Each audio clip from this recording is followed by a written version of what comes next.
El fin de la vida tal y como la conocemos. Por Lucius Shepard. Audiocuento editado por Juan Pablo Flores Montaño. Para Cuentos Extraños. Weird Tales. El fin de la vida tal y como la conocemos.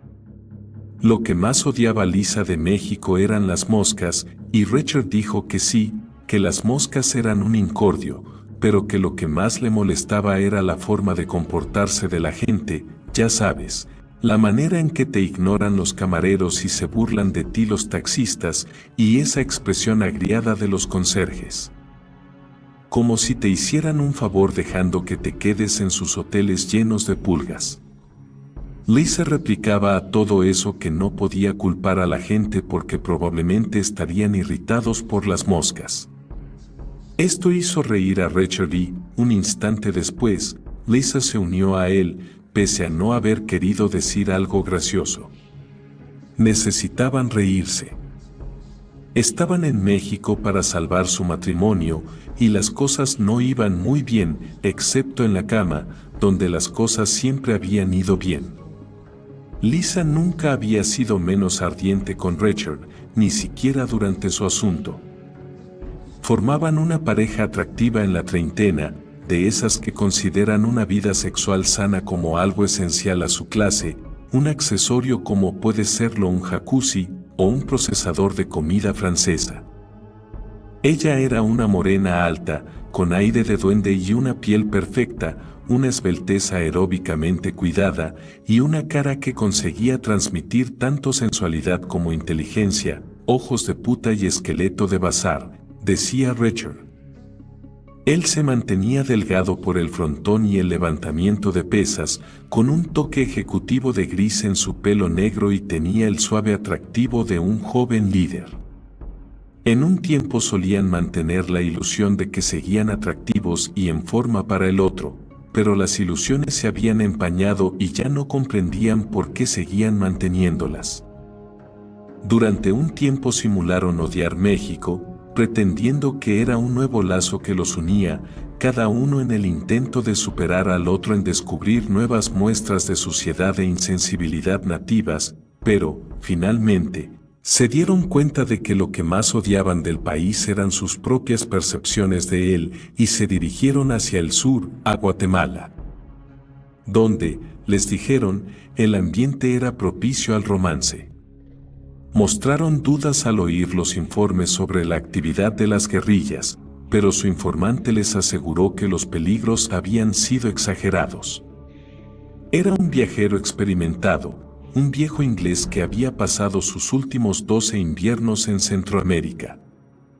A Richard le pareció un personaje lleno de colorido, alguien salido de una novela de Graham Greene, mientras que Lisa le describió en su diario como un viejo marica sin raíces. Tienen que ir al lago Atitlán, les dijo. Es realmente impresionante.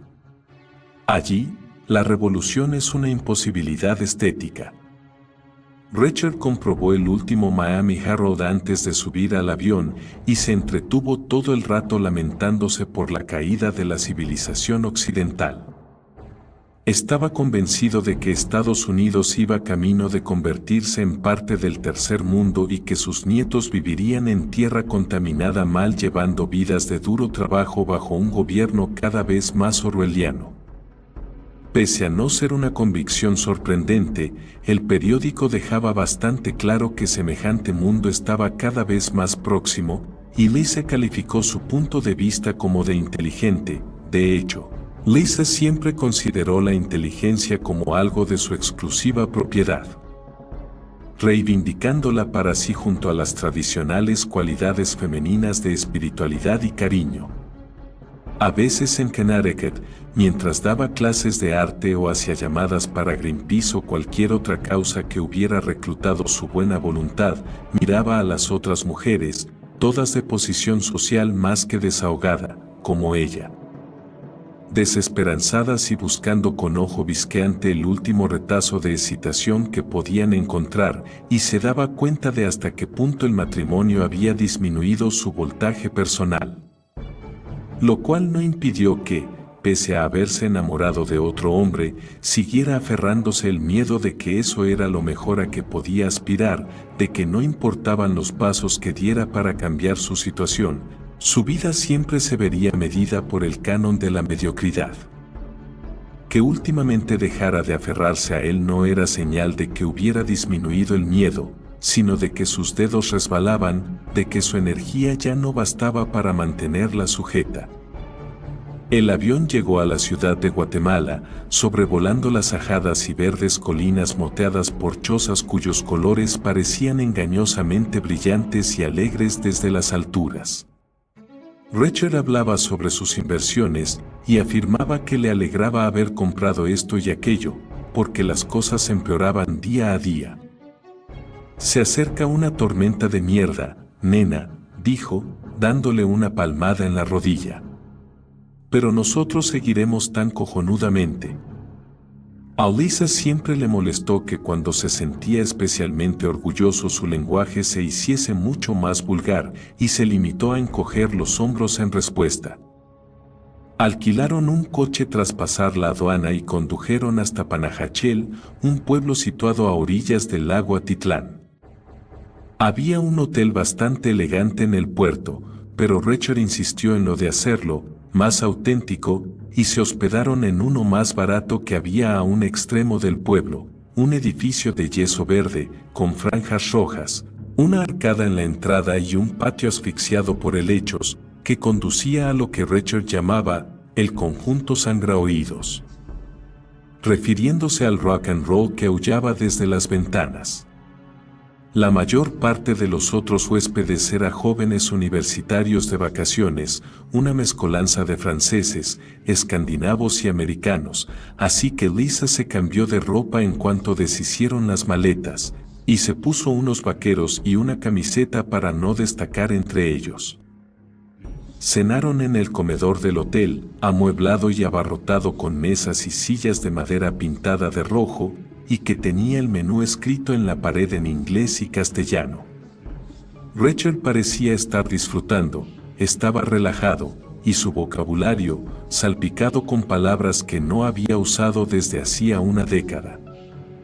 A Lisa le gustaba escuchar lo que se decía a su alrededor, cómo hablaban de droga y de cómo se trata la gente en Huehuetenango y ten cuidado si vas a Bogotá, tío, porque hay bandas de chavales por la calle que te dejan limpio. Esas conversaciones le recordaban el mundo que había recorrido cuando estaba en Vassar, antes de que Rachel la atrapara. Era un médico que acababa de volver de Vietnam, angustiado por los horrores que vio, pero endurecido por haberlos presenciado. Por aquel entonces le pareció una fuente de fortaleza, un caballero blanco, alguien que la rescataría. Pero, después de la boda, no fue capaz de recordar por qué había querido que la rescataran y, ahora, pensaba que todo fue por la emoción que intuía tras su aura de reciente violencia, habiéndosela atribuido a sí misma por una necesidad romántica de sentirse en peligro. Siguieron ante la mesa después de cenar, observando a los jóvenes huéspedes perderse en la tarde y siendo observados a su vez, o al menos en el caso de Lisa, por un guatemalteco cuarentón con un bigote que era una línea de pelo, traje oscuro y cabello teñido. La observaba mientras comía, bajando la mirada cada vez que tenía que llevarse algo a la boca y volviéndola a mirar luego. Normalmente Lisa se habría sentido irritada, pero le atrajo el evidente anonimato del hombre y adoptó un aire de flirteo, riéndose estentóreamente y moviendo mucho las manos, esperando así frustrarle. «Se llama Raúl», dijo Rachel.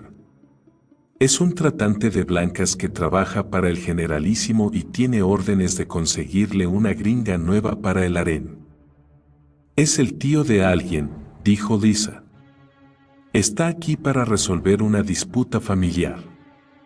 Está casado con una india, tiene 7 niños y lleva puesto su único traje para impresionar a los americanos». «Dios, eres una romántica». Tomó un sorbo de su café, hizo una mueca y bajó la taza. Lisa le contestó con sarcasmo. «Yo creo que es muy romántico». Digamos que me mira porque me desea. Si eso es cierto, probablemente ahora estará pensando cómo tratar conmigo, o preguntándose si podría darte su camión, que es su único medio de vida, a cambio de pasar una noche conmigo.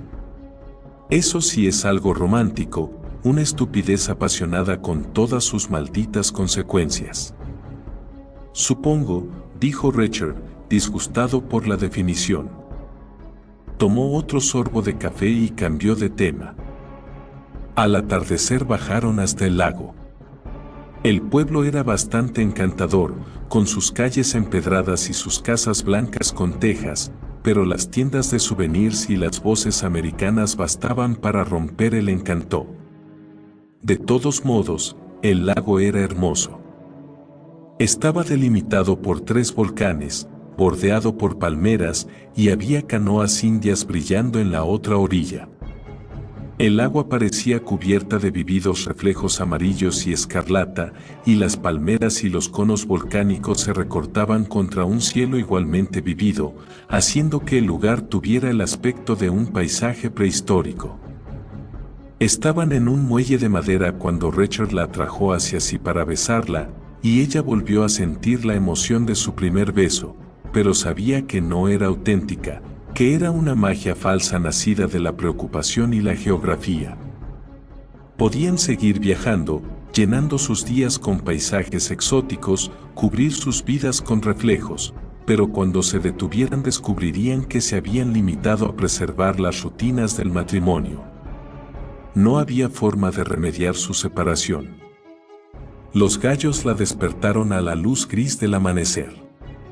Recordó un sueño sobre un amante sin cara y se estiró rodando hasta su sitio. Rachel estaba sentado ante la ventana, vestido con vaqueros y una camiseta. Él la miró y devolvió la mirada a la ventana, a la vista del volcán verde pálido que se vislumbraba entre la niebla. No funciona, dijo, y cuando ella no le respondió, por estar aún medio dormida, enterró la cabeza en sus manos, apagando su voz. No puedo seguir sin ti, nena.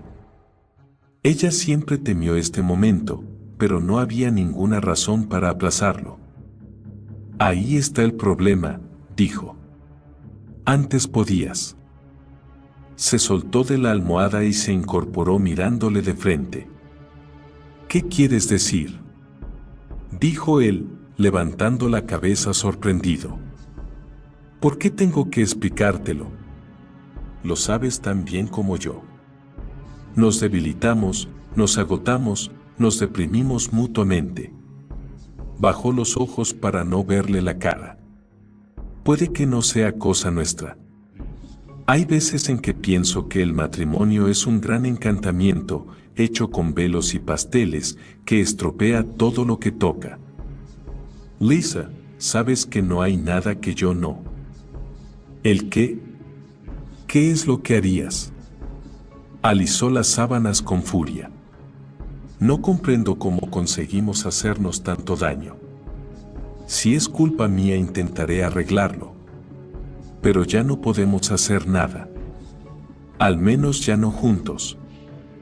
Rachel emitió un largo suspiro, un suspiro como el de un hombre que acaba de desactivar una bomba y puede permitirse volver a respirar.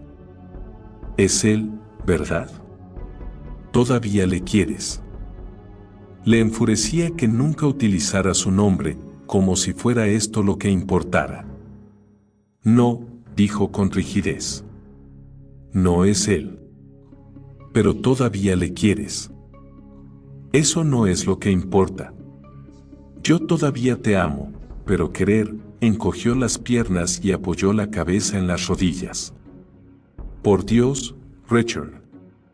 No sé qué más decirte. Ya te lo he dicho un centenar de veces. Puede que toda esta conversación sea algo prematura. Oh, Richard. No, de verdad. Sigamos adelante con el viaje. ¿Y a dónde, ahora? ¿A las montañas de la luna? ¿A Brasil? Con eso no conseguiremos cambiar nada. No puedes estar segura de eso. Se acercó a la cama, el rostro surcado por arrugas de desesperación. Podemos quedarnos unos días más. Visitaremos la aldea del otro lado del lago. Allí es donde hacen las telas. ¿Pero por qué, Richard? Dios, ni siquiera comprendo por qué sigues queriéndome. Por favor, Lisa, te lo ruego. Después de 11 años, puedes intentarlo unos cuantos días más. De acuerdo, dijo ella, cansada de herirle. Unos días más. ¿Y lo intentarás? Siempre lo he intentado, quiso decirle, pero, entonces preguntándose si era cierto, todo lo cierto que debía ser, se limitó a decir: sí. La lancha motora que recorría el lago entre Panajachel y San Agustín tenía asientos para 15 personas y 9 de ellos estaban ocupados por alemanes, aparentemente familia, niños, 2 grupos de padres y una pareja de rollizos abuelos de sonrosadas mejillas. Exhalaban tosquedad y buena salud, haciendo que en comparación, Lisa pareciera refinada. Los hombres jalaban del tirante del sujetador de sus mujeres, que eran gruesas y con vello en las piernas, y lo soltaban, haciendo que el abuelo se ahogara de risa cada vez que lo hacían. Los niños se quejaban. Pasaron todo el viaje tomándose fotos mutuamente. Debían de saber inglés, porque Richard bromeó acerca de ellos y fruncieron el ceño murmurando entre sí y mostrándose hostiles. Richard y Lisa se desplazaron a popa, habiéndoseles impuesto una unión superficial, y miraron cómo dejaban atrás la costa. Todavía era temprano, pero el sol arrancaba del agua reflejos de un blanco despedazado. Los volcanes parecían desalentadoramente reales a la luz del día, con laderas cubiertas por parches de hierba, maleza y raquíticas palmeras. San Agustín estaba situado en la base del volcán más grande y probablemente era lo que fue Panajachel antes de la llegada del turismo. La hierba crecía entre el empedrado, el encalado estaba desconchado en algunos sitios y había niños desnudos en las puertas de los edificios, babeando y mascando caña de azúcar. En el interior de las casas se vivía en el siglo XIV, suelos sucios, calderos de hierro suspendidos sobre el fuego, gallinas picoteando y cerdos durmiendo. Las viejas indias parecían gnomos y manejaban los hilares tejiendo extraños tapices, como, por ejemplo, un dibujo de pájaros negros con forma de cráneos recortándose contra un fondo de cielos púrpura y árboles verdes. Repitiendo una y otra vez la misma imagen y montones de telas para vestidos que a simple vista parecían tener un centenar de colores, todos perfectamente armonizados. Lisa quería sentir pena por las mujeres, simpatizar con su pobreza y su particular condición de mujeres, y hasta cierto punto lo consiguió, pero las mujeres no se quejaban, parecían estar razonablemente contentas y sus tejidos eran superiores a cualquier cosa que ella hubiera hecho incluso cuando se dedicó en serio al arte.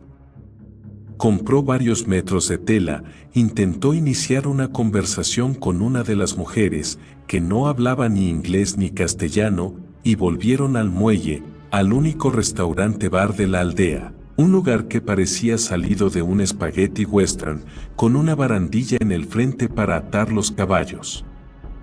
Unos troncos pelados sujetando el tejado del porche y un puñado de jóvenes americanos con pelo largo, apoyados en la barra tomando una cerveza. Santa marihuana, dijo Richard parpadeando. Hippies. Me preguntaba dónde se habían metido. Se sentaron ante una mesa junto a la ventana para poder ver las laderas del volcán. El rayado barniz de la mesa brillaba por la luz del sol. Las moscas bordoneaban en los recalentados cristales. ¿Qué piensas?, dijo Richard, parpadeando por el brillo. Creo que probaremos unos días más, contestó ella con rigidez. Jesús, Lisa. Hablaba de las telas. Richard adoptó una expresión dolorida. Lo siento. Le tocó la mano, y él negó tristemente con la cabeza. Es precioso. Me refiero a las telas. Preciosas. Oh, Dios, Richard. No pretendía ser tan brusca. Olvídalo. Miró por la ventana, inexpresivo, como si estuviera pensando seriamente en subir al volcán, exagerando los problemas que eso entrañaba. ¿Qué te parece? Hermoso, dijo Lisa con voz átona. El bordoneo de las moscas se intensificó, y le pareció como si le dijeran que lo intentara con más ímpetu. Ya sé que parece una tontería, pero ver cómo trabajaba. ¿Cómo se llamaba? Expectación. Ah, sí.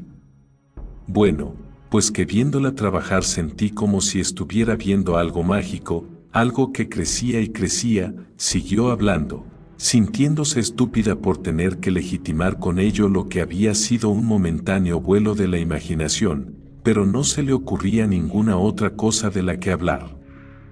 Algo que crecía eternamente. Con diferentes manos, claro, pero que era siempre lo mismo. Y que las tejedoras, pese a que tenían sus propias vidas y problemas, consideraban estos menos importantes que lo que estaban haciendo. O sea, como si hubiera generaciones de tejedoras tejiendo algo que fuera más allá del tiempo y el espacio. Algo mágico y eterno. Se rió, avergonzada. No es una tontería. Sé a lo que te refieres. Echó atrás la silla y sonrió. ¿Qué te parece si voy en busca de unas cervezas? De acuerdo, dijo ella animadamente, y sonrió hasta que Richard le dio la espalda. Lisa pensó que ya la tenía. Ese era su plan, emborracharla, no lo bastante para que tuviera resaca, pero sí lo suficiente para alegrarla y animarla, y esta tarde irían a la siguiente aldea, a la siguiente atracción exótica, y más bebidas y la cena y un nuevo hotel. La mantendría en movimiento, en una cita interminable, en una seducción infinitamente prolongada. Se imaginó a los dos como la silueta de dos bailarines bailando un tango sobre fronteras de países coloreados como en un mapa.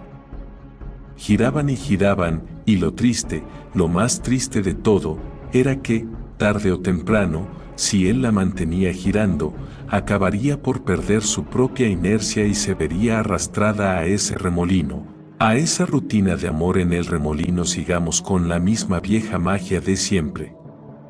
Luego vendría el último giro. La última vuelta. La máquina se pararía y se vería pegada al matrimonio como si fuera una camisa mojada, necesitando una mano que tirara de ella. Debía hacer ahora lo que tenía que hacer. En este mismo momento. Dar una escena, pegarle. Lo que hiciera falta. Si no. Él depositó de un golpe la botella de cerveza ante ella, y una sonrisa se colocó en su lugar por reflejo. Gracias, dijo. Por nada. Hizo una reverencia galante, y se sentó. Escucha. Se oía un estrépito en el exterior, y a través de la puerta pudo ver un hombre barbudo y delgado atando un asno a la barandilla del exterior. Entró dando zancadas, se sacudió el polvo de los vaqueros como si fuera un cowboy y pidió una cerveza. Richard se volvió para mirar y rió por lo bajo. El hombre bien merecía una risa. Podía haber representado al espíritu de los 60, el salvaje rey hippie. Su pelo era de un lustroso marrón pajizo que le llegaba hasta los hombros, y de él colgaban, todavía más abajo, dos largas plumas grises. Los vaqueros estaban adornados con símbolos pintados, y en el matorral que tenía por barba había rayas de lo que parecía pintura verde. Notó que le miraban, le saludó y se acercó a ellos. ¿Os importa si me siento, amigos? Se derrumbó en una silla antes de que pudieran responder. Me llamo Dowdy, y pueden creérselo o no, pero es mi nombre y no una descripción mía. Sonrió y sus ojos azules se animaron. Tenía rasgos afilados, delgados hasta el extremo de parecer apergaminados. La barba dificultaba el adivinar su edad, pero Lisa le echó unos 35 años. Su primera reacción había sido pedirle que se marchara, pero en cuanto empezó a hablar, percibió en él una sana alegría que la intrigó. Vivo allí arriba, continuó, señalando al volcán. Llevo 4 años allí. ¿Dentro del volcán?, bromeó Lisa. Sí. Tengo un refugio justo bajo la boca. Es cálido en verano y te hielas en invierno y carece de las comodidades de un hogar. Siempre tengo que menear el trasero en secretario, señaló al asno, para poder subir agua y víveres. Al señalarle debió olerse el sobaco, de hecho aspiró bastante sonoramente. Y conseguir un baño. Espero no oler demasiado para vosotros, amigos. Tragó un tercio de su cerveza. ¿Qué? ¿Les gusta Guatemala? Sí, dijo Richard. ¿Cómo es que vive en un volcán? Es bastante peculiar, ¿verdad?, dijo Dowdy, a modo de respuesta. Miró a Lisa. ¿Y a usted, le gusta esto? No hemos visto gran cosa. Solo el lago. Ah, sí. Bueno, esto no está tan mal. Lo mantienen en buen estado para los turistas. Pero el resto del país. ¡Guau! ¿Violento? Dowdy hizo un aspaviento de exagerada incredulidad. Tienen escuadrones de la muerte, guerrilleros, policía secreta, y esto por no mencionar a los habituales asesinos chiflados. Infiernos, si hasta tienen un partido político llamado Partido de la Violencia Organizada. Mala gente. Les encanta retorcerle los brazos a las personas y arrancárselos. No es que sean malvados o algo así. La culpa la tiene este país tan lleno de sangre y azufre y locuras mayas. Todo eso acaba saliendo fuera y les vuelve locos. Por eso tenemos volcanes. Son válvulas de seguridad para echar fuera el exceso de veneno. Pero las cosas mejorarán. ¿De verdad?, preguntó Richard divertido. Sí. En serio. Dowdy se echó atrás, recostándose en la silla, apoyando la botella de cerveza en el estómago. Tenía un estómago prominente, como el del dibujo de un duende. El mundo entero está cambiando. Supongo que ya habrá notado la manera en que las cosas están yéndose al infierno allá, en los estados. Lisa podría haber dicho que la pregunta había estado presente en el pesimismo político de Richard y empezó a preparar una respuesta, pero Dowdy siguió hablando.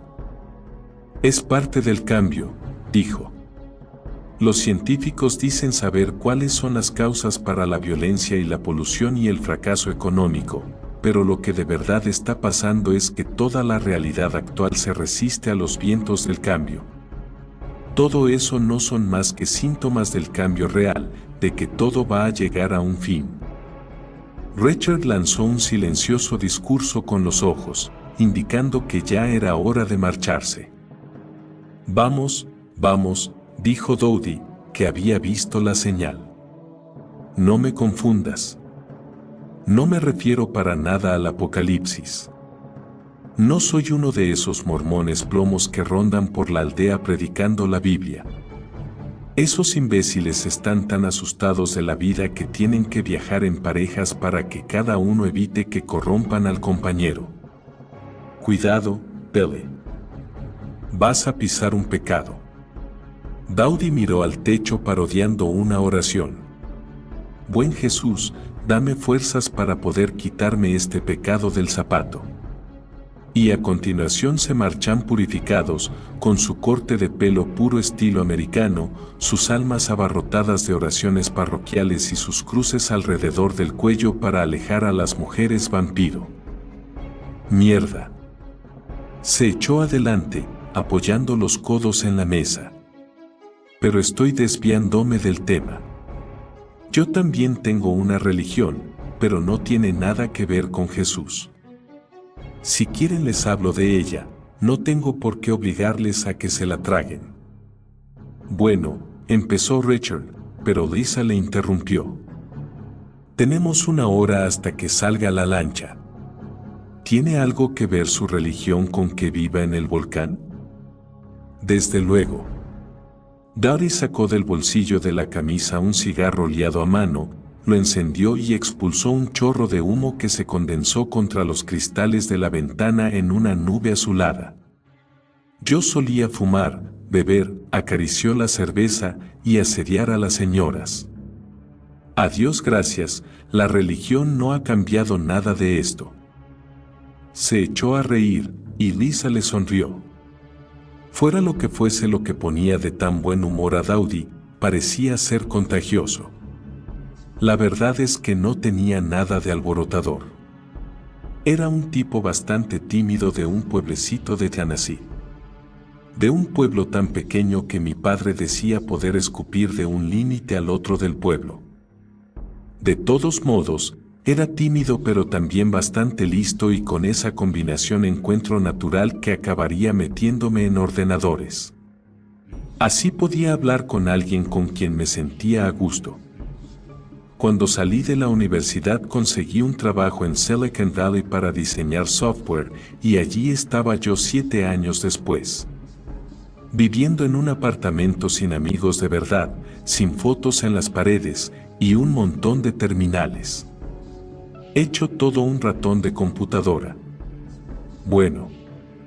Pues, no sé cómo, pero se me ocurrió tomarme unas vacaciones. Nunca las había tenido. Digo yo que imaginaría que acabaría pasándolas en algún sitio raro, sentado en una habitación y pensando en computadoras, así que ¿para qué molestarse? Pero esta vez estaba decidido a tomármelas y me vine hasta Panajachel. Los primeros días hice lo que probablemente habréis hecho vosotros, vagabundear sin conocer a nadie, comprar cosas. Entonces tomé la lancha que cruza el lago y conocí al viejo murciélago. Chasqueó la lengua contra los dientes.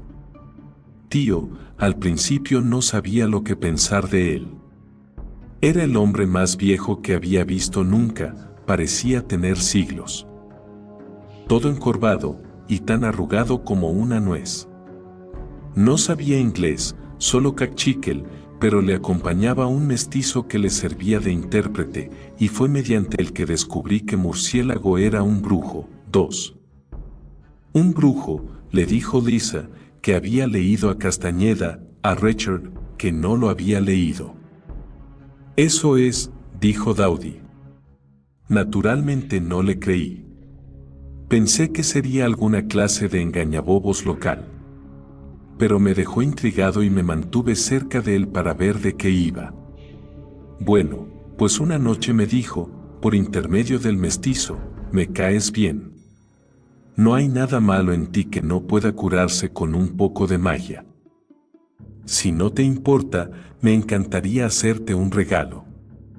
Yo me dije, oh, aquí lo tenemos. Pero pensé que no me haría daño seguirle el juego, y le dije que adelante. Él entonó un cántico y me echó unos polvos en la boca y murmuró y me tocó, y con esto terminó. Ahora te encontrarás bien, me dijo. Me encontraba algo extraño, pero no mejor de lo que estaba. No había intentado sacarme las perras, y esa misma noche noté que su magia me hacía efecto. Estaba totalmente confundido, y lo único que se me ocurrió hacer fue subir hasta el volcán, que era donde vivía, e interrogarle sobre el tema. Murciélago estaba esperándome. El mestizo se había ido, pero dejó una nota explicándomelo todo. Parece ser que había aprendido todo lo posible del murciélago y había renunciado a su antiguo puesto, y ya era momento de que el viejo tuviera un nuevo aprendiz. Me decía cómo cocinar para él, me deseaba suerte y que ya nos veríamos. Dowdy hizo girar el cigarro y contempló cómo ascendían los aros de humo. Estoy con él desde entonces y no lo he lamentado ni un solo día. Richard le miraba, incrédulo. ¿Dejó un trabajo en Silicon Valley para ser el aprendiz de un hechicero? Eso es. Dowdy tiró de una de las plumas que llevaba en el pelo. Pero no dejé nada que fuera real, Richard. ¿Cómo sabe mi nombre? La gente se desarrolla para estar a la altura de su nombre. Solo hay que saber verlo, lo llevan escrito en su persona. Cosa de la mitad de la magia consiste en poder ver con claridad. ¿Ha leído nuestros nombres en la lista de pasajeros de la lancha?, bufó Richard. No te culpo por creerlo.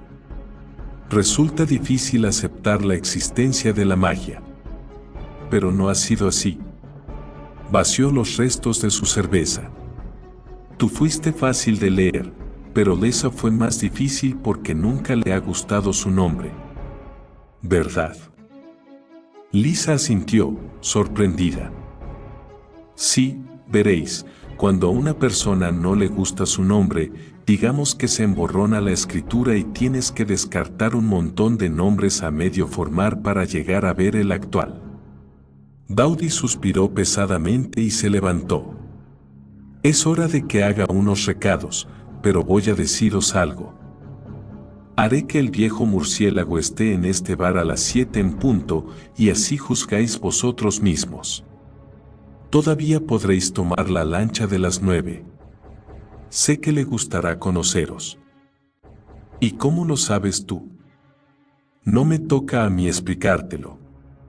Mira, Rich, no pienso retorcerte el brazo para que te quedes, pero si vuelves a Panajachel te limitarás a vagabundear dando vueltas y puede que a comprar alguna mierda. Si te quedas, bueno, pues creas o no creas que Murciélago es un brujo, al menos estarás haciendo algo que saldrá de la rutina. Incluso puede que te regale algo. ¿Qué te regaló a ti?, preguntó Lisa. El don de la cháchara, dijo Dowdy. Me sorprende que no lo dedujeras tú misma, Lisa. Puedo ver que eres un espíritu receptivo. Claro que eso solo es parte del regalo. El envoltorio, por decirlo así. Como dice Murciélago, un auténtico regalo no puede ser identificado con un nombre. Le guiñó un ojo. Pero le salió bastante bien, ¿verdad? En cuanto Dowdy se marchó, Richard le preguntó a Lisa si quería echarle otra mirada a las telas antes de volver, pero ella respondió que le gustaría conocer a Murciélago. Él se opuso un poco, pero luego aceptó. Lisa sabía lo que pensaba. No le interesaba el brujo, pero a ella sí, sería una experiencia, un recuerdo compartido, algo más de impulso al remolino de su matrimonio. Para pasar el rato, Lisa compró un cuaderno de notas en una tiendecita, cuyo inventario completo habría cabido en sus maletas, y se sentó fuera del bar para dibujar los volcanes, la gente, las casas. Richard emitía oíes y aes ante los dibujos, pero a ella le pareció que carecían de vida, estaban bien hechos, pero sin alma y faltos de inspiración. De todos modos siguió con ellos, por no tener nada mejor que hacer. Cerca de las 4 aparecieron nubarrones de tormenta tras el volcán, cayeron frías gotas de lluvia y se retiraron al interior del bar. Lisa no tenía intención de emborracharse, pero se descubrió bebiendo al ritmo de Richard. Él solía entretenerse acariciando un momento la botella, arrancando la etiqueta con la uña, y, cuando había arrancado del todo la etiqueta, vaciaba la botella en un par de tragos y pedía 2 más. Ya estaba alegre a la 4ª botella, y con la sexta caminar hasta el cuarto de baño se convirtió en una aventura vertiginosa. Incluso tropezó con el único otro cliente del bar, un chico de pelo largo que quedaba del grupo de la mañana, y le hizo derramar la bebida. «Ha sido un placer», dijo maliciosamente cuando ella se disculpó, deslizando las manos por sus caderas como si la alejara gentilmente de él. A ella le habría gustado mirarle provocativamente, pero estaba demasiado atontada. El cuarto de baño solo la emborrachó más. Era una cámara de los horrores, con un agujero en medio del suelo y unas huellas de pies a cada lado, unos pedazos de papel marrón esparcidos por el lugar, manchas oscuras por todas partes y apestoso. Había una ventana estrecha desde la que, si se ponía de puntillas, podía distinguirse un paisaje con dos volcanes y un lago. El agua reflejaba el negro grisáceo del cielo. Miró a través del sucio cristal, viendo cómo se agitaban las olas contra la costa, y pronto se dio cuenta de que miraba el paisaje con algo parecido a la nostalgia, como si la tormenta trajera la promesa de una resolución. El barman había encendido 3 lámparas de queroseno para cuando volvió al bar, le añadían una apagada gloria al lugar, proyectando destellos sobre la superficie del mostrador y brillantes reflejos anaranjados en los cristales de las ventanas. Richard le tenía preparada una nueva cerveza. «Puede que no vengan con la lluvia», dijo. «Puede que no». Bebió un trago de cerveza. Empezaba a gustarle su sabor amargo. «Probablemente sea mejor así. He estado pensando, y estoy seguro de que solo quería robarnos». «Estás paranoico. Si pretendía hacernos eso, habría elegido un lugar sin soldados». «Bueno, desde luego, tenía algo en mente, pero tengo que admitir que nos contó una historia bastante inteligente. Todo eso sobre sus dudas hizo que nos tragáramos cualquier otra cosa que quisiera colarnos». «No creo que quisiera colarnos algo. Puede que esté algo ido, pero no es un criminal». «¿Cómo diablos puedes decir eso?». Se enzarzó con un trozo rebelde de etiqueta. «¿Intuición femenina? Por Dios, solo estuvo aquí unos minutos». «¿Sabes una cosa?», dijo ella con furia. «Me lo merezco. Llevo aguantando toda esa estupidez de la intuición femenina desde que nos casamos. He dejado que tú juegues a ser el inteligente, mientras que yo, uso acento sureño y voz aflautada, yo soy la que tiene esas intuiciones. Te juro que no sé de dónde salen, pero casi siempre acierto.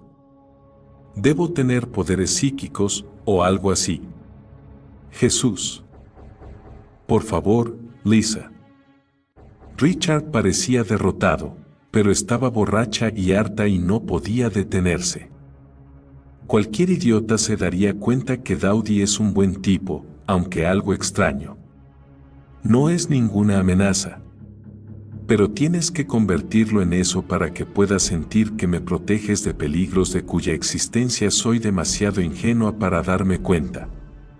¿Qué es lo que conseguirás así? ¿Borrará el hecho de que te he sido infiel y he pisoteado tu autoestima? ¿Te devuelve tu orgullo masculino? Su cara reaccionó, y ella deseó que la golpeara, que marcara la lobreguez de sus vidas con un único momento de sorpresa y claridad. Pero se dio cuenta que no lo haría. Se escudaba en su tristeza para derrotarla. «Debes odiarme», dijo. Ella inclinó la cabeza, su ira se vació en el agujero creado por su voz muerta. «No te odio. Solo estoy cansada. Vámonos a casa. Olvidémoslo todo». Ella levantó la cabeza, sorprendida. Sus labios se convirtieron en una línea, un músculo se tensó en su mandíbula. «Podemos coger un avión mañana. O al día siguiente si mañana no hay. No intentaré retenerte más tiempo». Lisa se sorprendió por el pánico que sentía. No sabía si era debido a la sorpresa, a ese tipo de sorpresa que sientes cuando no has cerrado bien la puerta del coche y de repente se te abre en marcha y la descubres ahí, abierta, sin estar preparada para ver el asfalto corriendo a tu lado, o si era porque nunca había querido la libertad. Como si todas sus protestas no fueran más que un modo de matar el aburrimiento. Puede que esto fuera una nueva táctica por su parte, pensó ella, y se dio cuenta de que todo lo que había entre ellos se habían vuelto tácticas. Jugaban el uno con el otro sin un esfuerzo consciente, y sus juegos bordeaban el absurdo. Para su sorpresa, se oyó a sí misma hablar con voz trémula. ¿Es eso lo que quieres? Infiernos, no. Golpeó la mesa con la palma de la mano, haciendo temblar las botellas. Te quiero a ti. Quiero niños, amor eterno, todas esas cosas estúpidas e imbéciles que queríamos al principio. Pero, tú ya no las quieres, ¿verdad? Lisa se dio cuenta de que le había proporcionado voluntariamente una abertura por las que hacer pasar su masculinidad y su postura moral, combinando ambas en un terrible gancho al corazón. Oh, Jesús, somos patéticos. Las lágrimas fluyeron de sus ojos, tuvo un extraño sentimiento de localización, como si mirara hacia arriba desde un agujero abierto en los estratos de sus diferentes estados de ánimo. Borracha, en un mugriento bar, en Guatemala, a la sombra de los volcanes, bajo un cielo de tormenta, con la extraña madeja de su relación abarcándolo todo, uniéndolo todo. ¿Verdad? Dijo él, frunciendo el ceño, pidiéndole que terminara el juego, que dijera su frase, que admitiera la única verdad que les impedía terminar de una vez por todas su inseguridad. No lo sé, respondió ella, intentó decirlo con un tono neutral, pero le salió desesperanzado. La oscuridad de la tormenta pasó, siendo sustituida por la auténtica oscuridad que llegó a cubierto de las últimas nubes. Las estrellas brillaron sobre el cono del volcán. La comida del bar era grasienta, pescado frito, judías y una ensalada que le daba miedo comer, había manchas en la lechuga, pero comerla serenó, y consiguió iniciar una conversación sobre las últimas comidas. ¿Recuerdas el extraño chino de Mérida, salsa caliente con la langosta a la cantonesa? ¿O lo que consideraban crepes en el hotel de Zihuatanejo? Cosas así. El barman sacó un tocadiscos portátil y puso un álbum de baladas románticas entonadas por un hombre con voz sexy y un coro femenino. La aguja saltaba continuamente y el barman acabó desconectándolo con un encogerse de hombros y una sonrisa de disculpa. Dieron las 7:30 y hablaron sobre si Daudi se presentaría o no y sobre si cogerían la lancha de las 8. Y entonces apareció. Estaba en la entrada junto a un hombre pequeñito y encogido que se apoyaba en un bastón. Tenía el rostro muy arrugado, con la piel del color de la caoba vieja, y vestía unos rugosos pantalones blancos y una manta gris envuelta alrededor de los hombros. Toda su vitalidad parecía concentrarse en un sorprendente penacho de espeso pelo blanco que, a los ebrios ojos de Lisa, parecía una llama blanca surgiendo de su cráneo. El anciano tardó casi todo un minuto en recorrer la longitud del lugar y un tiempo considerable en agacharse, temblando y jadeando, para sentarse en una silla. Daudi cogió otra silla para sentarse él. Se había limpiado la pintura de la barba y tenía el pelo limpio, libre de plumas.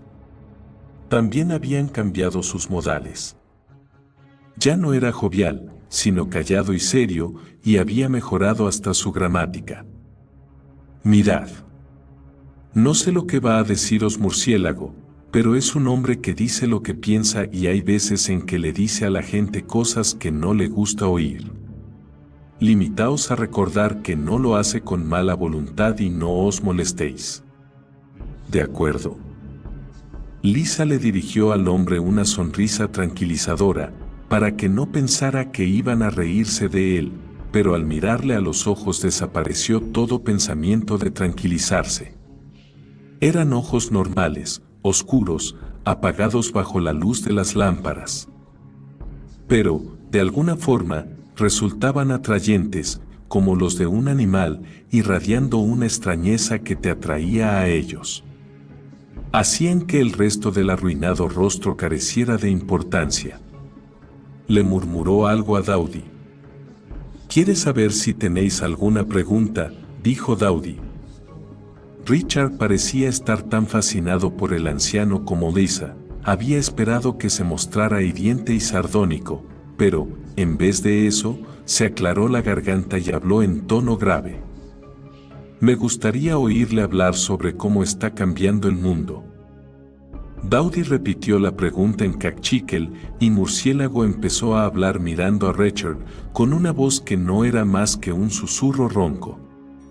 Finalmente hizo un gesto cortante, indicando que había terminado, y Dowdy se volvió a ellos. «Es como sigue», dijo. «El mundo no es uno, sino muchos. Centenares y centenares de mundos.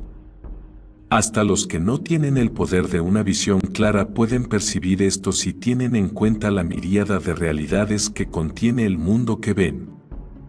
Resulta fácil imaginar los centenares de mundos como luces de diferentes colores enfocadas en un solo punto, variando el grado de efectividad de cada luz según sea la parte que jueguen en la determinación del carácter de ese punto. Lo que está pasando ahora es que la luz con más fuerza, la más responsable a la hora de determinar este carácter, está apagándose y hay otra que empieza a aumentar de brillo y a dominar a las demás. Cuando haya conseguido la dominación, terminará la vieja era y empezará la nueva». Richard sonrió con afectación y Lisa se dio cuenta de que se había limitado a darle cuerda al viejo. «Si ese es el caso», dijo moqueando, «entonces». Murciélago le interrumpió con un estallido de duras y furiosas sílabas. «No le importa si le cree o no», dijo Dowdy. «Solo si ha comprendido sus palabras». «¿Lo ha hecho?». «Sí», dijo Richard confundido. «Pregúntele cómo será la nueva era». Se repitió el proceso de interpretación. «Será la primera era de la magia», dijo Dowdy. «Verás, todos los viejos cuentos de magos y grandes bestias y guerreros y reyes que no morirán, no son fantasías o fragmentos de un distante pasado. Son visiones, los primeros vistazos confusos de un futuro que está a punto de amanecer vistos hace largo tiempo.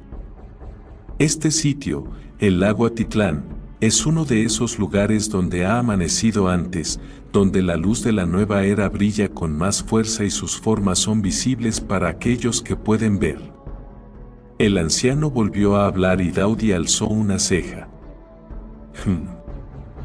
«Me dice que te cuenta esto porque, por razones que no le son claras, serás más parte de la nueva era que de la vieja».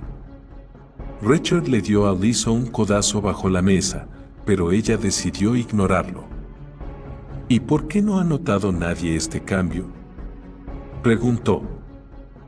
Dowdy tradujo y al momento obtuvo respuesta.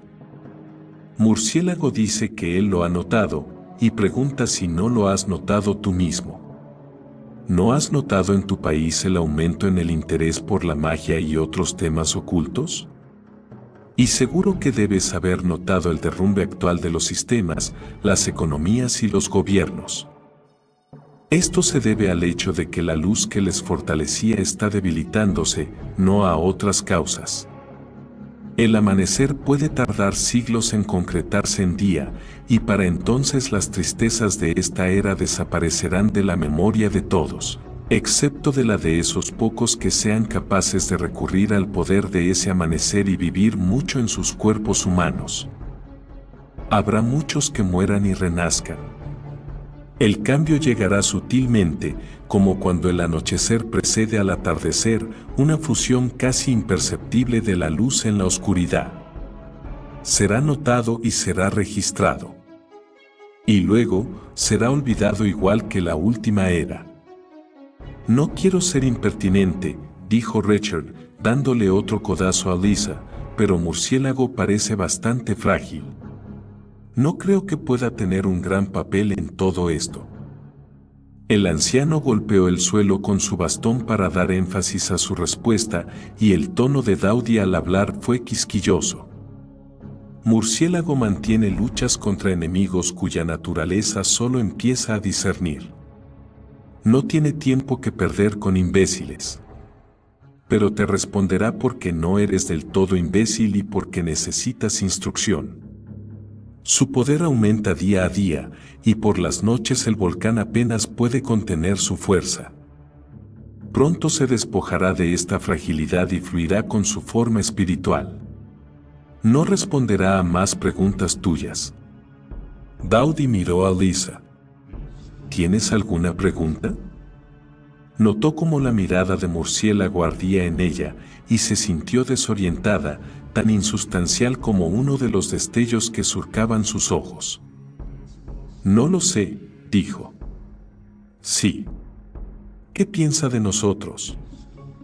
Es una buena pregunta, dijo Dowdy, tras hablar con Murciélago, porque está relacionada con el conocerse a sí mismo, y todas las preguntas importantes son concernientes al yo. No te diré lo que eres. Lo sabes ya, y te avergüenza ese conocimiento. Es manifiesto lo que eres, y tú lo sabrás pronto. De todos modos responderé a la pregunta que no has hecho, a la que más te preocupa. El hombre y tú os separaréis y os reuniréis, os separaréis y os reuniréis. Muchas veces. Pues no sois compañeros, pese a ser amantes, y cada uno tiene que seguir su propio sendero. Te ayudaré en esto. Te liberaré de los lazos que te sujetan y te devolveré a tu estado normal. Y cuando esto se haya hecho, el hombre y tú podréis compartiros mutuamente, y podréis separaros y reuniros sin debilidades ni tristezas. Murciélago buscó algo bajo la manta, y Dowdy miró alternativamente a Richard y a Lisa. «Quiere haceros un regalo», dijo.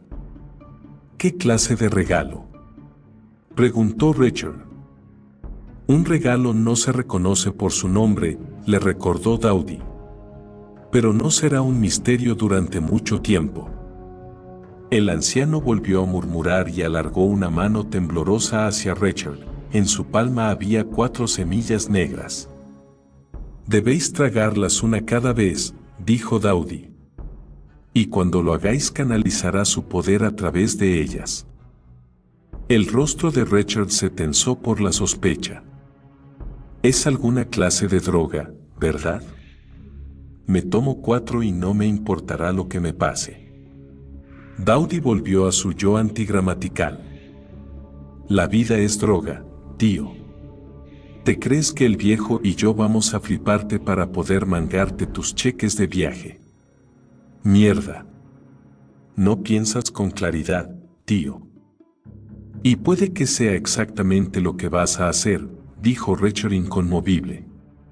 «Y no pienso picar». Lisa puso su mano en la de él. «No van a haceros ningún daño. ¿Por qué no lo pruebas? Te has creído todo este fraude, ¿verdad?». Apartó la mano, con aire traicionado. «¿Te has creído todo lo que ha dicho sobre nosotros?». «Me gustaría creerlo. Sería mejor que lo que tenemos, ¿no te parece?». La llama de la lámpara vaciló, y una sombra cubrió su rostro. Luego la llama pareció estabilizarse, y también pareció hacerlo él. Era como si el brillo naranja hubiera consumido 11 años de pensamientos erróneos, y el viejo Richard, seguro de sí mismo y nada paranoico, brillara en ella. «Cristo», quiso decir ella, «por un momento volviste a ser tú de verdad». «Ah, infiernos». El que me robe la cartera solo me robará $1.40, ¿entendido? Fue por las semillas de la mano de murciélago, cogió una y se la llevó a la boca. Cuando queráis. Antes de dejar que Rachel se tragara las semillas, Murciélago canturreó un tiempo. La canción recordó a Lisa una pelea cómica de una película en la que el chico mantenía una conversación entre puñetazos y esquives, elaborando sus palabras en frases cortas y precipitadas. Murciélago aumentó la cadencia, señaló a Rachel, y gruñó cada vez que tragaba una semilla, añadiendo a la letanía algo que a Lisa le parecieron palabras de mágico inglés. Dios, dijo Rachel, con los ojos muy abiertos y una mirada burlona. No tenía ni idea. Esos colores. Esa infinita armonía. Si solo, se interrumpió y pestañeó como si se le hubiera ocurrido algún pensamiento poco habitual. ¿Dónde están las mías? Para ti será diferente, dijo Dowdy. Tiene que ungirte, tocarte. Ante esto, Rachel habría gastado una broma sobre viejos verdes, pero estaba mirando por la ventana a las figuras de la calle. Lisa le preguntó si se encontraba bien, y él le dio unas palmadas en la mano. Sí, no te preocupes. Solo estoy pensando. Murciélago había sacado un frasco de un líquido color yodo y metía los dedos en él, humedeciéndose las yemas. Volvió a cantar, esta vez con una canción más suave, más lenta, con el ritmo del eco desvaneciéndose, y Dowdy hizo que Lisa se inclinara hacia adelante para que el anciano no tuviera que esforzarse para alcanzarla. La canción pareció rodearla, haciendo que sus pensamientos vagaran con lentitud. Unos encallecidos dedos marrones temblaron frente a su cara. Las callosidades estaban agrietadas y las grietas sucias de mugre. Cerró los ojos. Los dedos dejaron huellas húmedas y frías en su piel, y pudo sentir la forma que dibujaba en ella. Una máscara. Ampliaba sus ojos, le daba una sonrisa, trazaba espirales sobre los pómulos y la frente. Pensó que estaba dibujando la forma de su auténtica cara, haciendo lo que la llama de la lámpara había hecho por Rachel. Entonces los dedos le acariciaron los párpados. Sintió una sensación acuciante y algo centelleó detrás de sus ojos. Manténlos cerrados, recomendó Dowdy. Pasará. Cuando por fin los abrió, Dowdy ayudaba a Murciélago a incorporarse. El anciano asintió pero no le sonrió hasta que no estuvo con Rachel. Por el gesto de la boca, pensó que estaba calibrándola o juzgando su obra. Eso es todo, amigos, dijo Dowdy sonriendo. ¿Veis? Sin trucos sucios, ni nada en la manga. Solo la vieja y nueva magia de sé fiel a tu propia alma. Levantó los brazos y le saludó como si fuera un evangelista. ¿Lo notáis, hermanos y hermanas? ¿Sentís cómo se abre paso por entre vuestros huesos? Richard farfulló afirmativamente. Parecía perdido en sí mismo, estudiando la pauta de rasgaduras que su dedo había dejado en la etiqueta de la botella de cerveza, y Lisa empezó a sentirse perdida. ¿Tenemos que pagarle algo?, le preguntó a Dowdy, con voz diminuta y metálica, como la de un mensaje grabado. Habrá un día en que la respuesta sea sí, dijo Dowdy, pero no ahora. El anciano cojeaba hacia la puerta, con Dowdy sujetándole por el brazo. Adiós, dijo Lisa, alarmada por su abrupta salida. Sí, dijo Dowdy por encima del hombro, prestando más atención en ayudar a Murciélago. Nos vemos. Permanecieron casi todo el tiempo en silencio mientras esperaban la lancha, limitando su conversación a preguntarle al otro cómo le iba, y, luego, a bordo de la lancha, Rodeados por el agua negra que brillaba bajo las estrellas y el traqueteo del motor, su silencio se hizo más profundo aún. Se sentaron tocándose con los muslos, y Lisa se sintió cercana a Richard, pero también sintió que la cercanía no era importante, y que si lo era, tenía la importancia del monumento, de un tributo a pasadas cercanías, porque lo que había entre ellos estaba cambiando. Sí, también podía sentir eso. Se redefinían antiguas actitudes, se desenredaban las madejas, salían a la luz sombríos rincones de sus almas. Sabía que esto también le pasaba a Richard, y se preguntó cómo lo sabía, si su regalo era conocer esas cosas. Pero el primer atisbo de su regalo fue cuando notó que las estrellas brillaban con diferentes colores, rojo, amarillo, azul y blanco, y que ante ellas pasaban pálidas cosas gaseosas. Se dio cuenta de que eran nubes. Nubes muy altas que no habría visto normalmente. La visión le produjo escalofríos, pero una presencia dentro de ella no admitió los escalofríos, y se dio cuenta de que la presencia había estado allí siempre. Igual que los verdaderos colores de las estrellas. Era su asustado yo el que era relativamente nuevo, un factor oscurecedor, y que, como las nubes, también estaba pasando. Pensó en decírselo a Richard, pero decidió que estaría ocupado intentando descifrar su propio regalo. Se concentró en el suyo, y, cuando caminaban desde el muelle al hotel, vio a los alrededor de las hojas, brillos a todo lo largo de los cables eléctricos y películas opacas moviéndose sobre los rostros de la gente. Fueron directamente a su habitación y se tumbaron en la oscuridad sin intercambiar palabra alguna. Pero la habitación no estaba oscura para Lisa. Puntos de fuego florecían y se consumían en pleno aire, torrentes de luz fundida se extendían por las grietas de la pared, y en una ocasión vio una forma humana, a la que identificó como un fantasma vistiendo ropas de hombre, cruzando desde la puerta hasta la ventana y desapareciendo a continuación. Todo el mobiliario de la estancia adquirió un brillo dorado en los bordes, brillando más y más, hasta que pareció que tenían más de una forma sobreimpuesta. Llegó a ver tanta luz que le desconcertó y, pese a no tener miedo, deseó tener un momento de normalidad solo para recuperarse. Y su deseo le fue concedido. Con un parpadeo, la habitación volvió a ser unos bultos en la oscuridad y un rectángulo de luz en el suelo proyectado por la ventana. Se incorporó de golpe, asombrada por controlarlo con tanta facilidad. Richard hizo que volviera a tumbarse ante él. ¿Qué pasa?, le preguntó. Ella le contó algo de lo que había visto. Parecen alucinaciones, dijo él. No, no es así como la siento. ¿Y tú? Yo no alucino. Me siento inquieto, tenso, y no dejo de pensar que voy hacia alguna parte. Quiero decir que tengo una sensación de movimiento, de velocidad, y casi puedo decir dónde estoy y con quién voy. Estoy lleno de energía, como si volviera a tener 16 años, o algo así. Hizo una pausa. Y estoy pensando cosas que deberían asustarme pero que no lo hacen.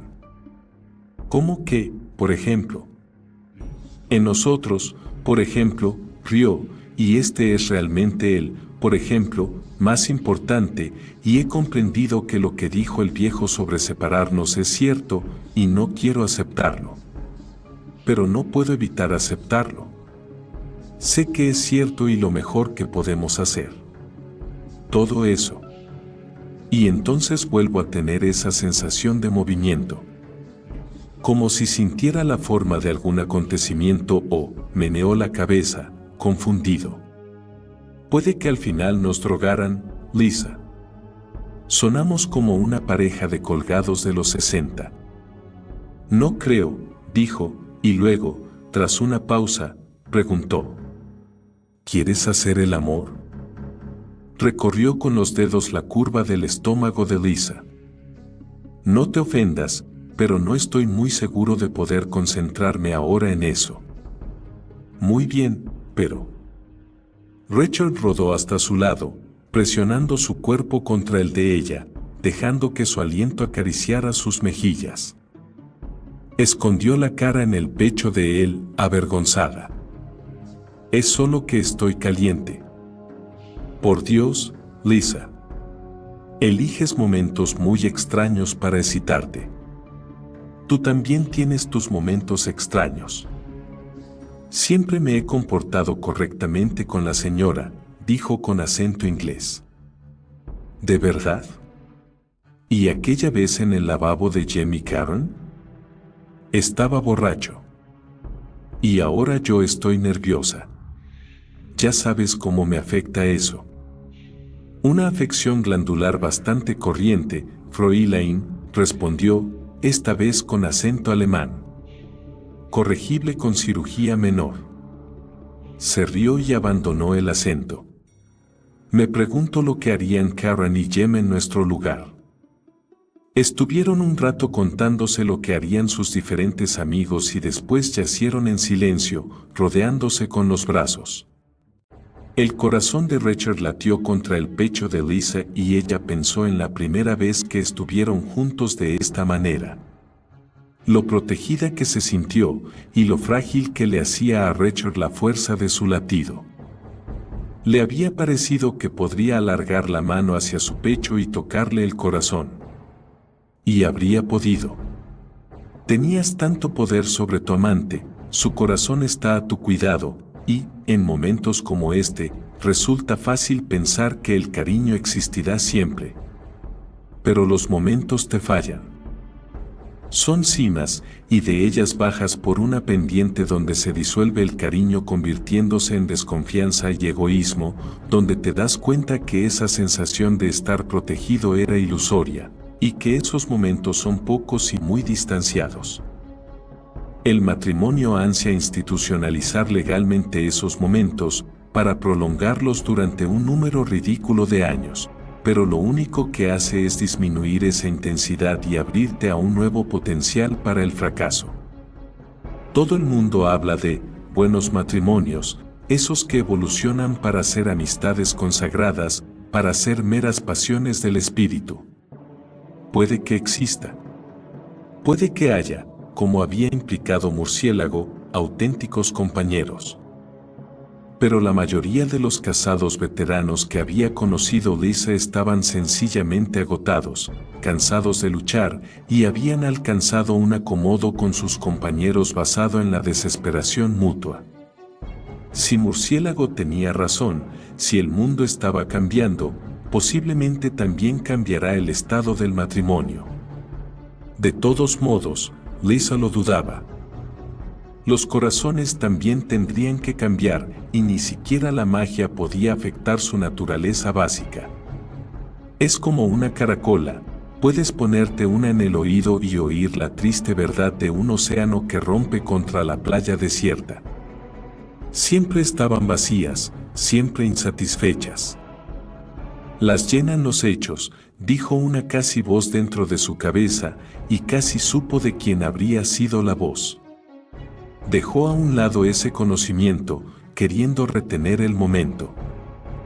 Algo chilló en el patio. Era normal. Por la noche, el patio era frecuentado por grupos de gente fumando droga e intercambiándose anécdotas de viaje. La noche anterior, 2 chicas francesas y un chico americano montaron una pelea con pistolas de agua y las chicas chillaban cada vez que eran alcanzadas. Pero esta vez el chillido estuvo acompañado por gritos en castellano y mal inglés, y de un grito de puro terror, y, luego, de silencio. Rachel se levantó de un salto y entreabrió la puerta. Lisa fue tras él. Otro grito en castellano, reconoció la palabra doctor. Rachel se llevó un dedo a los labios y salió fuera. Recorrieron juntos el muro que llevaba al patio y miraron. Había una docena de huéspedes junto a la pared del fondo, algunos con las manos en alto. Frente a ellos había 3 hombres y una mujer, con rifles automáticos. Adolescentes, vistiendo vaqueros y camisetas. En el suelo había un cuarto hombre, con la cabeza y las manos envueltas en vendajes. Los huéspedes estaban muy pálidos, a esa distancia sus ojos parecían pasas en pasta sin cocer, y había un par de mujeres llorando. Uno de los hombres con rifle estaba herido, una mancha de sangre teñía su costado y tenía que apoyarse en el hombro de la chica mientras agitaba el cañón del rifle de un lado a otro.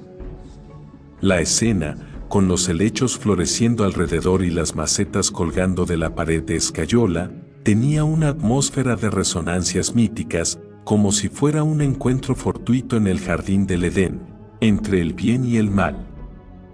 Chist. El siseo se oyó detrás del hombro de Lisa.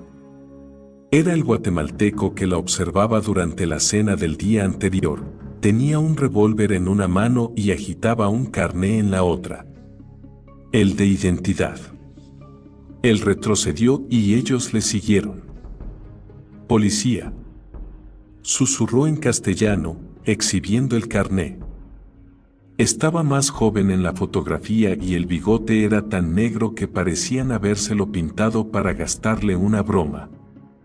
Sus ojos nerviosos, el traje abolsado y la barba de 3 días le recordaron a Lisa películas de los años 40, esas donde el esbirro intentaba matar a George Sanders o a Humphrey Bogart.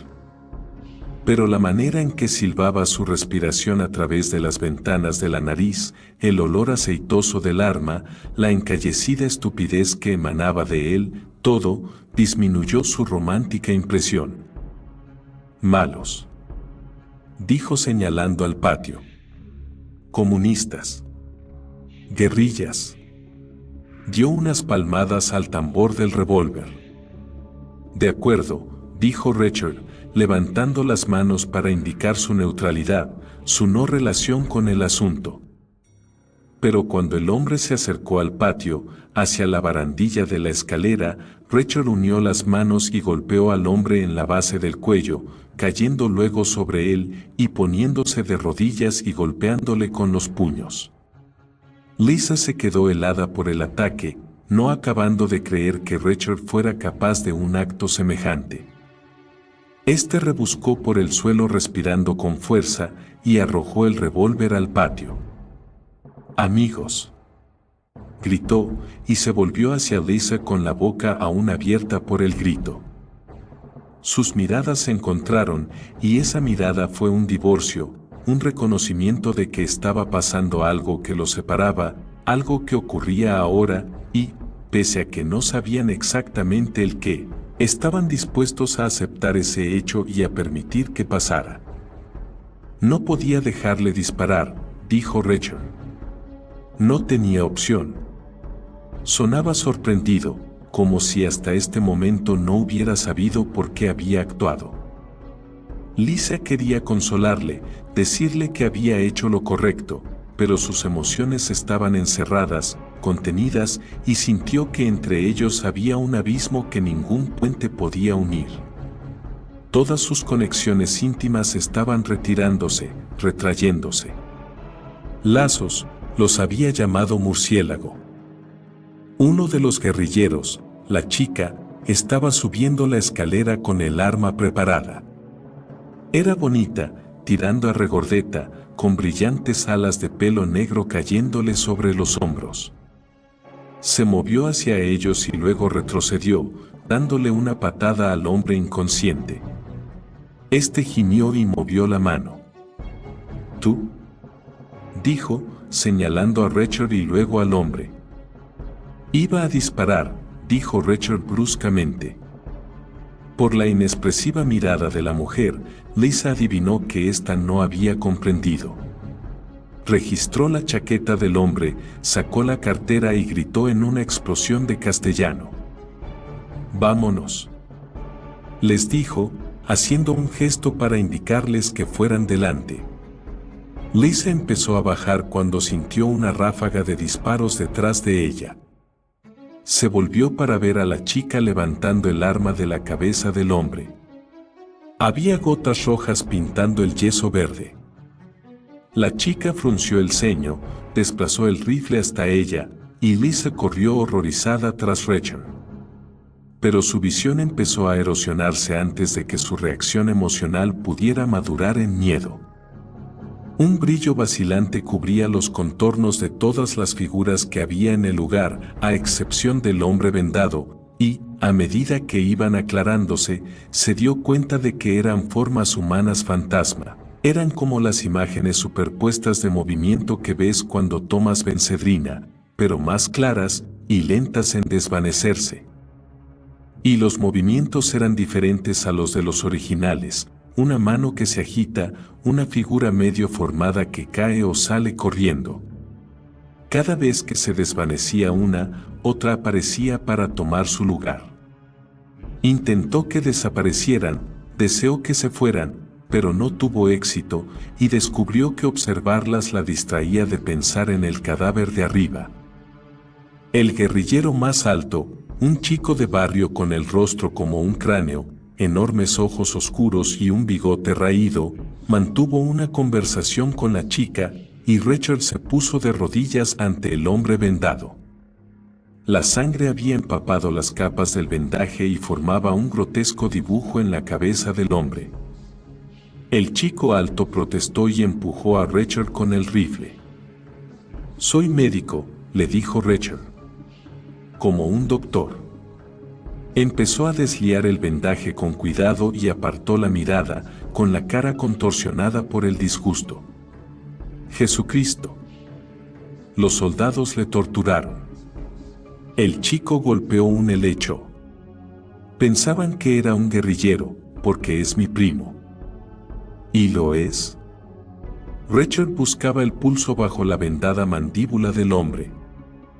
No. El chico se inclinó sobre el hombro de Richard. Estudia en la Universidad de San Carlos. Pero como hemos matado a los soldados, ahora tendremos que luchar. Richard suspiró y el chico titubeó al hablar. Ha sido una suerte que estuvieras aquí. Pensábamos encontrar un amigo, un doctor. Pero se ha ido. Hizo un gesto hacia la calle. Pasado. Richard se levantó y se limpió los dedos en los vaqueros. Está muerto. Una de las mujeres que había estado llorando lanzó un gemido y el chico puso el rifle en posición de fuego. «Cállate, gringa», gritó. Su rostro era pétreo, una vena latía en su frente. Un hombre calvo y barbudo, con una camisa bordada, abrazó a la mujer, acallando sus sollozos y mirando con furia al chico. Una de sus imágenes superpuestas levantó un puño. El resto de los huéspedes prisioneros estaban aterrorizados, sus manzanas de Adán no dejaban de moverse, sus ojos miraban a todas partes, y la chica que hablaba con el chico bajó el rifle. Él continuó sosteniéndolo en sus temblorosas manos. Lisa se sentía desconectada de la tensión, en otro nivel de la existencia, como si mirara desde un plano más elevado. El hombre de la barba llamó a Richard con lo que parecía imprudente temeridad. Tú. El americano. ¿Estás con esa gente o algo así? Richard se había desplazado junto al guerrillero herido, un chico con apenas edad para afeitarse, y le examinaba el costado. O algo así, respondió sin levantar el rostro. El niño pestañeó, apretó los dientes y se apoyó en su amigo, un niño algo mayor. ¿Va a dejar que nos maten a todos?, dijo el tipo de la barba. Eso es lo que va a pasar, ¿sabe? La chica está diciendo que nos dejen marchar, pero el otro dice que quiere hacer una declaración de principios. El pánico asomó a su voz. ¿Me has entendido, tío? El tipo quiere liquidarnos para hacer una declaración de principios. Tómeselo con calma. Richard se levantó. Hay que extraer la bala, le dijo al chico alto. Creo. El chico golpeó la cabeza de Richard con la culata del rifle y Richard se tambaleó hacia atrás, llevándose la mano a la ceja. Cuando se enderezó, Lisa vio manar sangre del cuero cabelludo. Tu amigo va a morir, dijo con cabezonería. Hay que extraer la bala. El chico encajó el cañón de su arma en la garganta de Richard, forzándole a echar atrás la cabeza. Lisa despejó con un tremendo esfuerzo la niebla que la envolvía. Las imágenes desaparecieron. Está intentando ayudarte, dijo, yendo hacia el chico. ¿Es que no lo entiendes? La chica apartó a Lisa y apuntó el rifle a su estómago. Lisa supo mirándola a los ojos hasta qué punto hablaba en serio, la ferocidad de su decisión. Está intentando ayudar, repitió. La chica la estudió, y un momento después llamó por encima del hombro a otro chico. Algo de la hostilidad del chico desapareció de su rostro y fue reemplazada por la sospecha. ¿Por qué? Le preguntó a Richard. ¿Por qué nos ayuda? Richard pareció confuso, y luego se echó a reír. Se pasó el dorso de la mano por la frente, manchándose con sudor y sangre, y volviéndose a reír. El chico se sintió intrigado al principio, pero unos segundos después sonreía y asentía como si Richard y él compartieran algún chiste masculino privado.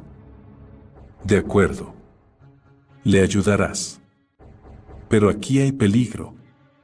Vámonos ahora.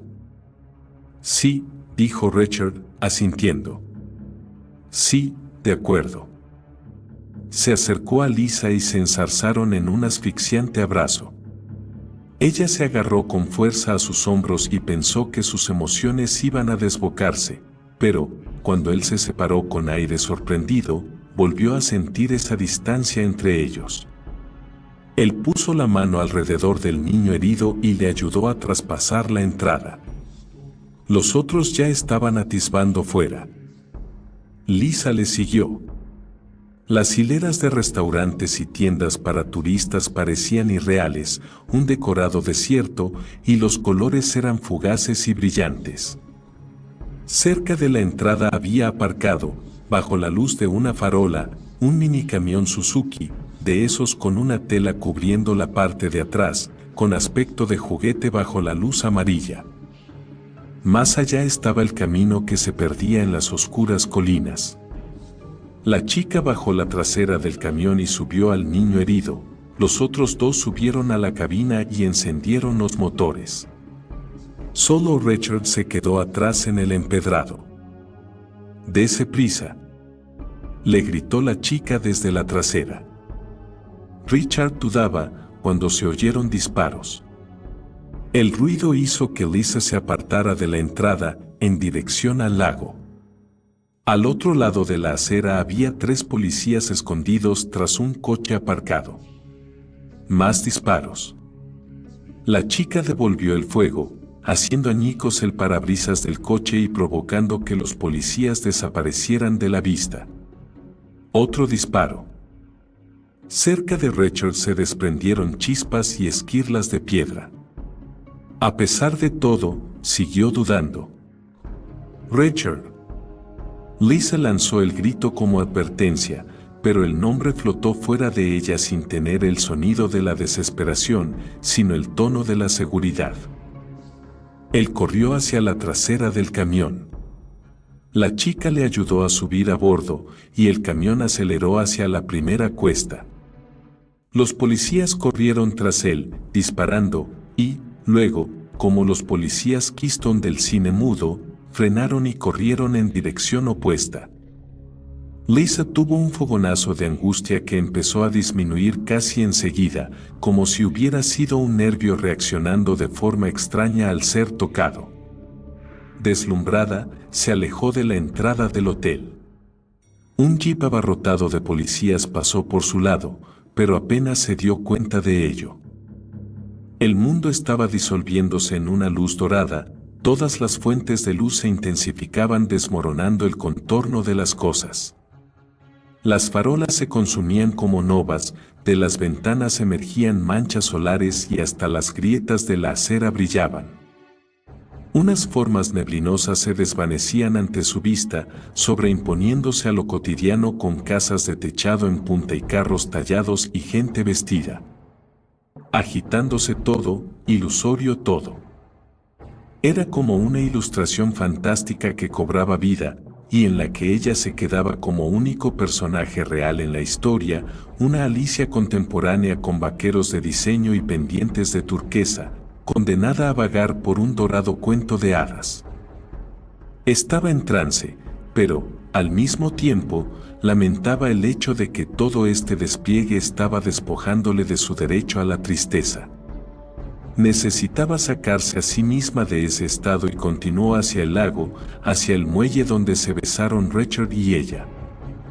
El lago se había transformado en un centelleante cuerpo luminoso para cuando llegó allí, y sobre el agua se veía el fantasma de un escuálido bote de vela que, al hincharse sus velas, se deslizó un instante por ella antes de desaparecer. Se sentó al borde del muelle, balanceando los pies en el vacío. La fría rudeza de los tablones era un sosiego, una prueba contra la extrañeza del mundo, o era mundos. Las formas de la nueva era. ¿Sería eso lo que venía? Deseó que la luz se fuera, cansada de verla, y antes de comprobar si había tenido éxito o no, cerró los ojos e intentó pensar en Richard. Y lo vio, como si el pensamiento fuera un vehículo para la visión. Un pedazo rasgado de bisón apareció en las tinieblas de sus cerrados ojos, como un agujero abierto en cartones negros. Estaba sentado en el piso manchado de aceite del camión, sujetando la cabeza del chico en su regazo. La chica estaba inclinada sobre este, secándole la frente, apoyándose en la hombro de Richard para que el traqueteo del camión no la desequilibrara. Lisa sintió una punzada de celos, pero siguió mirando durante mucho tiempo. No se preguntó cómo podía verlos. Eso significaba algo, y sabía que ese significado pronto estaría claro. Cuando abrió los ojos, descubrió que estaba totalmente oscuro. No podía ver la mano que agitó frente a su cara, y sintió pánico, creyendo que se había vuelto ciega, pero acompañando a ese pánico hubo un aclaramiento gradual, y entonces se dio cuenta de que había deseado que desapareciera toda la luz. El mundo había vuelto a su estado normal. Casi. Pese a que las laderas de los volcanes no estaban iluminadas, eran enormes sombras recortándose contra las estrellas, sobre cada una de las bocas resplandecía una orla de brillo carmín, vacilando con un ritmo inconstante.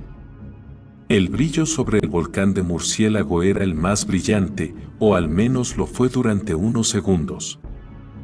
Luego se desvaneció, y en su lugar, emergió del cono un abanico de temblorosa y radiante blancura que se alzó a gran altura en la noche. Era una visión tan fantasmal que volvió a tener pánico. Cristo, ¿qué estaba haciendo ahí sentada mirando luces bonitas? ¿Y qué iba a hacer?